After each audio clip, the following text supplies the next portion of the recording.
We were just mentioning about a couple of the shows that after you returned to NBC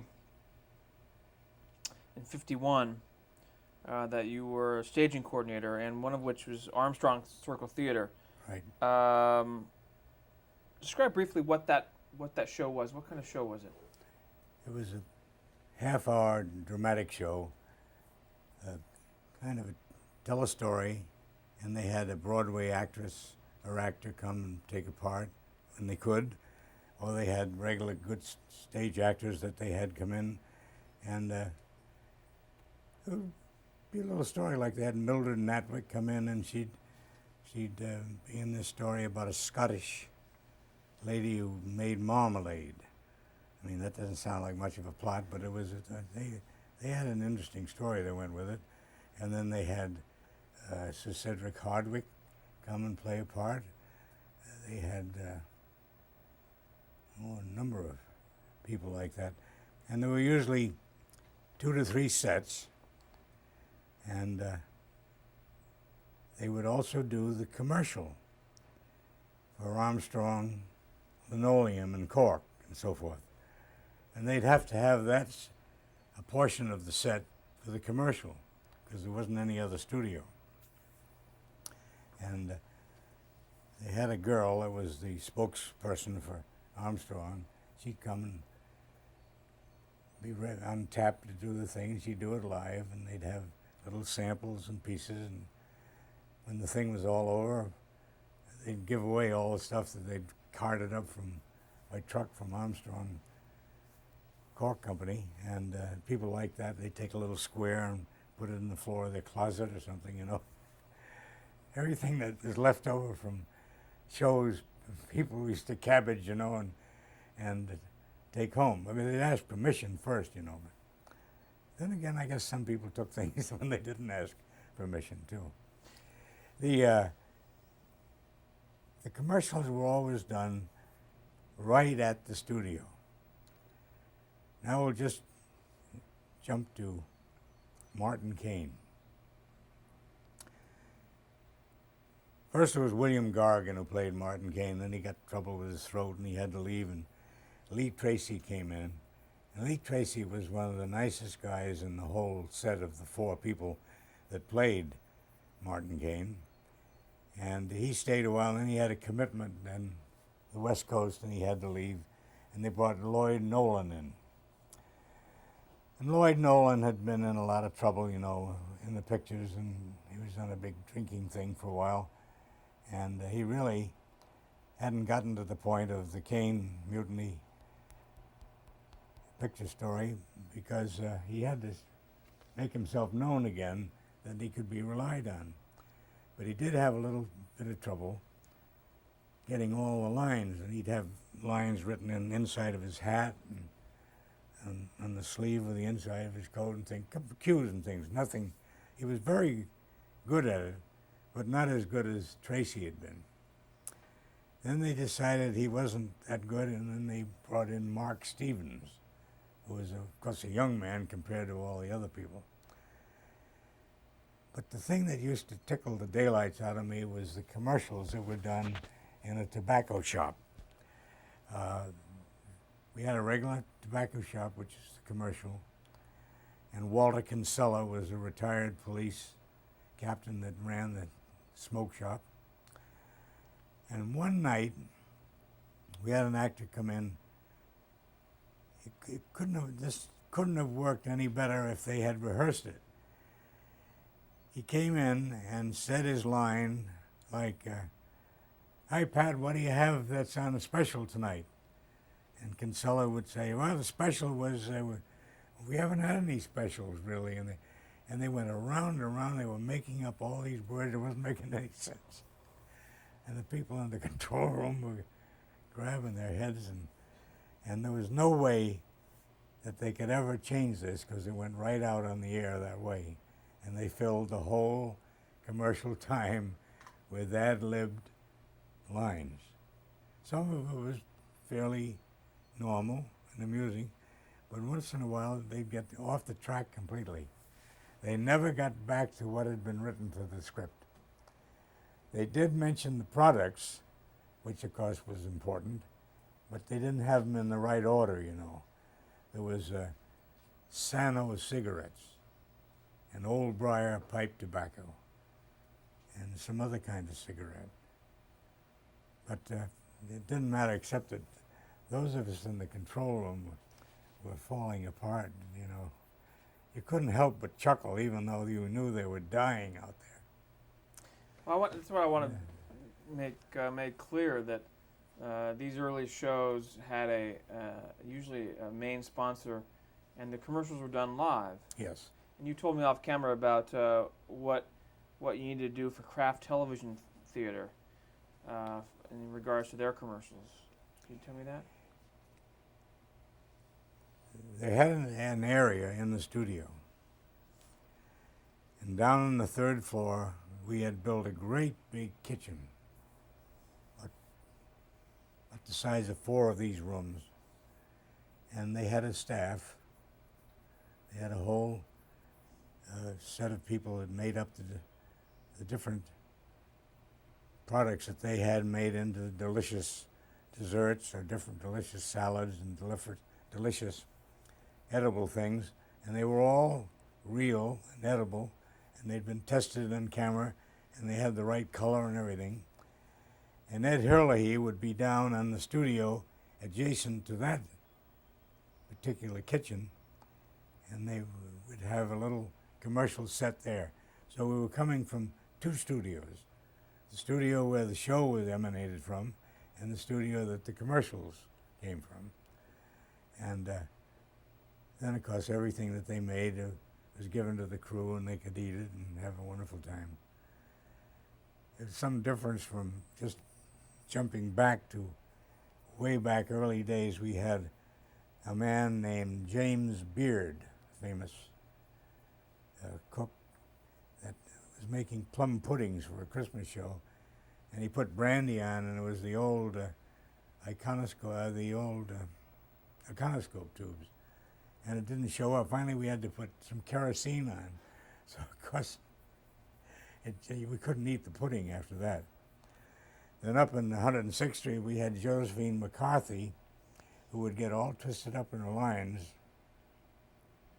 and she said that today she was going to make frickin' chickasee instead of chicken fricassee. So that broke the whole house down, you know. So these are things that happen on live television that you could never duplicate, even, well, I suppose you could duplicate them in the movies because you would practice and rehearse and try to get the best laugh. But boy, what a shock. Then we had an older gentleman who was the magic chef. I'm going back to that, 106th Street again. And for some reason, he would never get his cues right, and he'd go to the oven when the cameraman was supposed to be on the counter, and then he'd go to the counter when he's supposed to be on the oven, so it was a miscued thing all along. He was a little elderly gentleman from Scotland.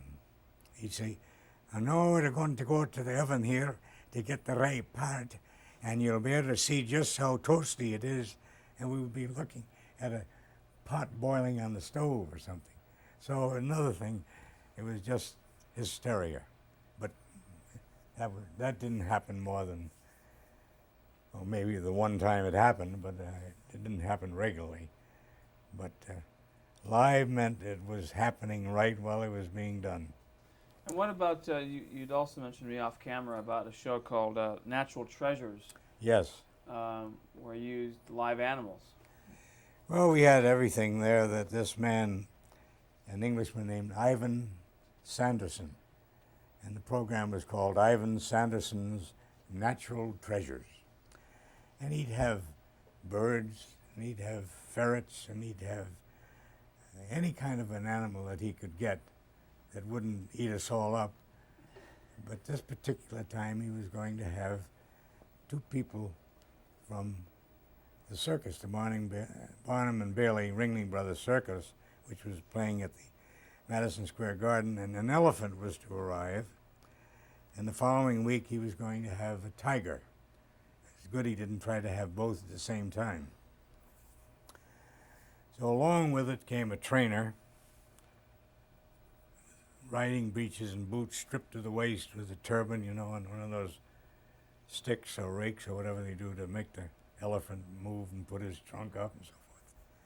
But I have to go back and show you that in order to get into the building, down on the main street, which was down adjacent to the railroad tracks on Park Avenue, was a great big stage door opening, and you could drive the truck in.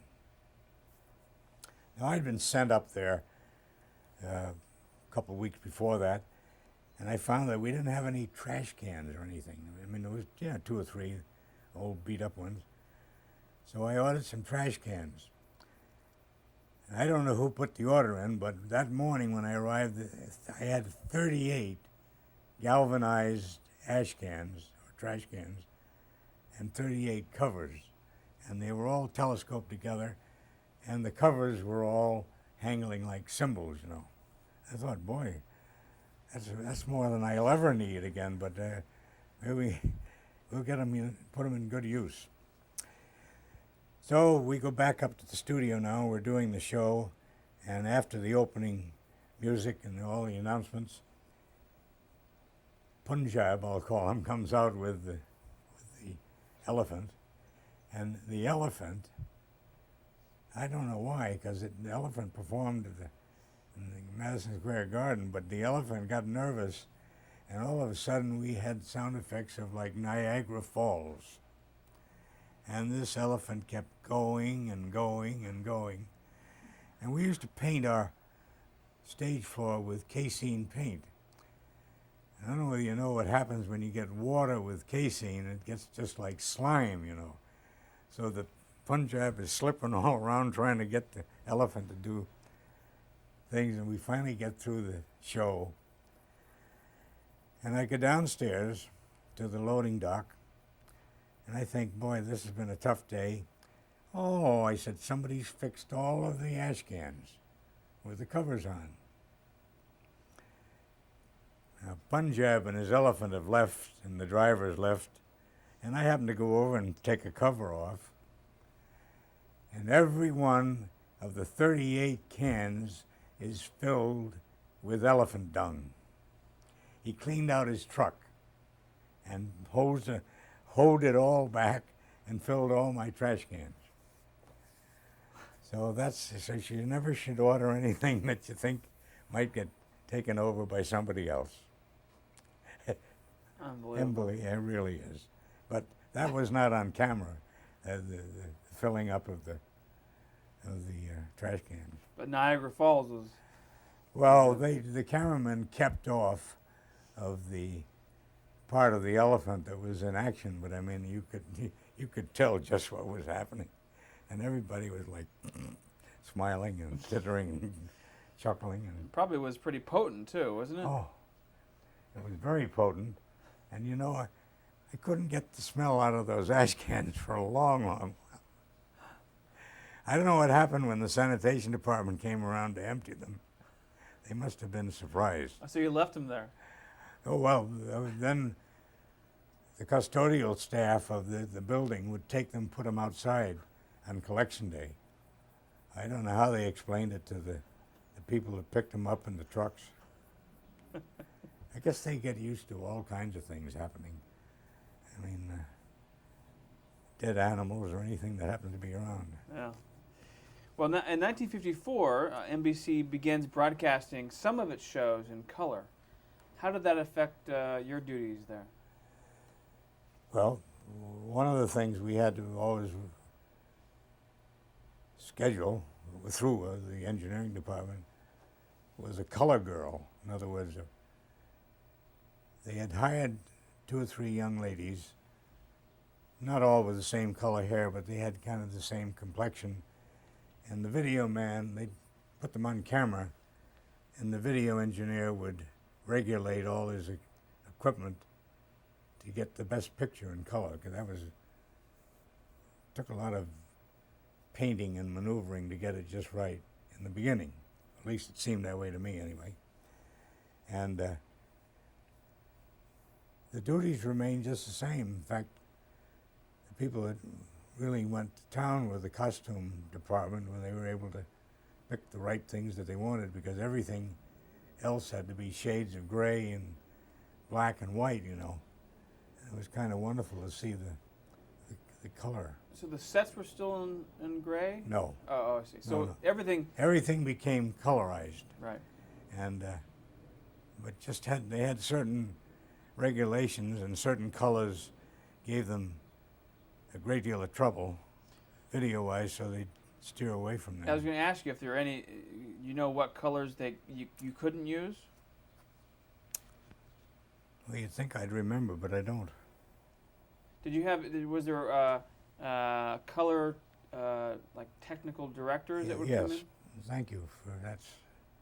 We had believe it or not, we had a color coordinator. And a great number of them that came there from the coast had worked for, I don't know, it was Natalie Kalmus or in the technical end of things, and they knew what could be used and what couldn't be used. And they would get with the art director, and they'd get with the costume designer, and it was an extra job that we had never had to fill before, but we were having a great deal of trouble getting the best color that we could get. I'm trying to think. There's one famous man came from the coast. Then we had a fellow named, he had the name that used to break me up, Reuben Ter Aratunian. Reuben, first name, T-E-R, was an interspersed name, Aratunian. Now, I don't know what forebears, or where he came from, but he spoke English beautifully, and he was a wonderful guy and had a lot of ability. But And who is he? he was an art director during the color time. I see. We didn't have any great. Well, we had the two Silberts for a while, but they left to go to greener fields. And it was interesting. NBC had one way of doing color, and I think CBS had a different way of. They both battled Yeah. each other Oh, in yes. court, right? And NBC won. Yeah. 1955, you were assigned to Unit A of NBC's Wide Wide World. Yes. Tell me how. Tell Well, me about that. There were 4 units, and I was assigned to the one that Herb Susan, S-U-S-S-A-N, who had, in the World War II, had been a photographer, but the only time I remember him was he directed the show, and I'm not going to remember the name of it. Anyway, he was hired by the producer, Barry Wood, to be Unit A's producer. And then there was Gerald Green was another producer. I think Bill Bendick for a while. And the 4th gentleman that I was only there a short time, but I don't remember his name. But we'd do a show on a Sunday, and then we wouldn't do a show for 3 more months. Every 4th month we'd do a show. So you had a lot of time to do research and to do background and to go on a survey, and we had to arrange. So we had to go everywhere wherever the happening was that we were covering. Well, tell us what the show was about. Yeah. Pat Weaver decided. Pat Weaver was who? Pat Weaver was the president of NBC, and at that time, Sylvester Weaver, and he had a daughter who's an actress, Sigourney Weaver. And in fact, he was on the night you had your presentation. There was a clip of him there receiving some award. Well, the Emmy Awards. He came on the Emmy Awards, right? Right. Show how good my memory is. It's no good at all. He decided that we ought to have a show that showed what was going on all over the country on a Sunday afternoon. So producers began getting their heads together and deciding on different events. We did the first one, and one of the things that we were going to do was to go down to Mexico and do a bullfight. And we were not going to do a bullfight with a regular bullfighter, but we were going to do it with Cantinflas, a Mexican comedian who was in Around the World in 80 Days. Perhaps you remember hearing of that film.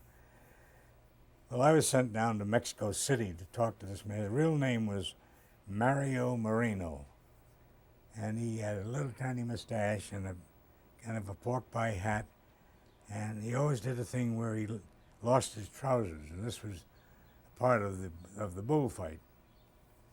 He was very adept at moving and, putting in the banderillos and everything, but we got orders before we ever went. Now, we went to Tijuana, Mexico to do this show.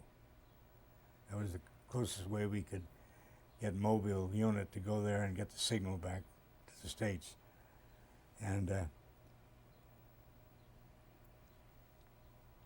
was horrible. I thought it was a horrible city at the time. It's much more improved.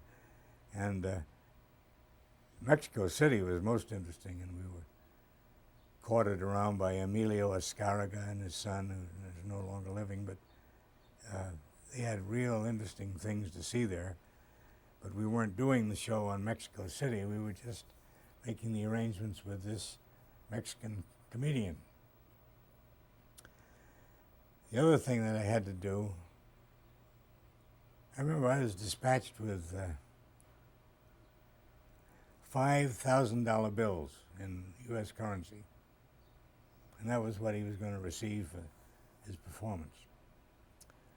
I wasn't too happy having that in my wallet, but you'd think there would be some kind of a banking arrangement we could have, but it was all done where he didn't have to declare anything that he made, I guess.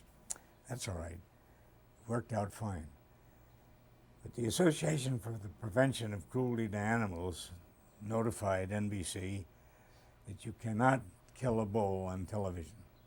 Cannot show it. Well, of course, that was Cantinflas' whole thing as the climax of his act, where he did all the funny stuff first, and then he actually killed the bull. Had you known that before you went down to Mexico? No. However, he came to the fore and said, "Don't worry about it. We'll stop at that point, and that'll be the part of the show, and you'll go to your next scene. And then I'll bring in another bull, and I'll fight the bull, and I'll kill the bull for the people in the stands." And that's what he did. So that wasn't shown on camera. Now, the other thing was to have... I want to clarify. The premise of the show was the premise to really... of the show was to go to interesting places on a Sunday afternoon, to show people and to educate them in what they could see if they traveled, or what they could learn if they went to these different places. And General Motors was the sponsor, and they loved it, And it was mostly United States, but then Mexico and Canada as well? Well, we went over the border into Mexico. It was all in the United States, except that same first one. We went over the border into Canada to the Shakespeare Theater to show a little bit of the production that goes on up there. Plus, we went to Lake Mead, Colorado. California? No, Lake Mead is... Nevada? Nevada, thank you. To do... So Malcolm Campbell's son was going to race the Bluebird, a motorboat like his father used to race it. Then we got Ted Husing out of retirement to do the announcing on it. He was a nervous wreck at that point. Anyway, when it happened on the air, because it was done live, the Bluebird went down to this point in the lake, which was a man-made lake from Boulder Dam, you know, somehow it got a backwash or something and it sank. I mean, they were able to get the boat back again, but it didn't do what it was supposed to do on the air. So there was another case of what happens on live television. So this show was entirely live? Entirely live. And went on that way. In color or in black and white? In black and white, unfortunately. And We didn't have enough color camera gear. Or when we went to an affiliate, they weren't geared up for color television yet. But it was still pretty exciting. So how long would it take you to prepare for one show? Well, we had a month to do it. I'd say the first one we did in about 3 weeks, but then that was a hurry call to see if we could sell the idea. And who hosted it? General Motors. But I mean, there was a host of the show. Oh, excuse me. The host was Dave Garroway, who was from the morning show, from the Today Show. And he would be in New York, and he would talk to all the people that were at the different places. Live. And live, including during the rehearsal on a Saturday. We'd have to tap him on the shoulder and say, "Dave, say hello to the mayor." "Oh, hello, Mayor Elabaterzi. How you been?" Good. Kind of wake him up. I used to play a game with him in the side control room called Dead Actors. You'd say Ronald Coleman, and I'd say somebody. And I'd keep getting one ahead of him until I'd give him Claude Gillingwater. And he said, "Oh, come on now, Mac. There's no Claude Gilling." I said, "Sure, he was in pictures with a little girl, Shirley Temple? Shirley Temple. He was a, oh, you know, always played the grandfather, you know, and I talked that way. His teeth were bigger than his mouth, you know." And he'd say, "You keep getting me with that name." I said, "Well, don't stop. Just give me another name. Don't stop to argue about there isn't any such person." So you two would play the game over. That was just off stage. I mean, waiting for the next segment to be rehearsed. We'd rehearse it on a Saturday. For someone who doesn't know who Dave Garroway is, describe him for us.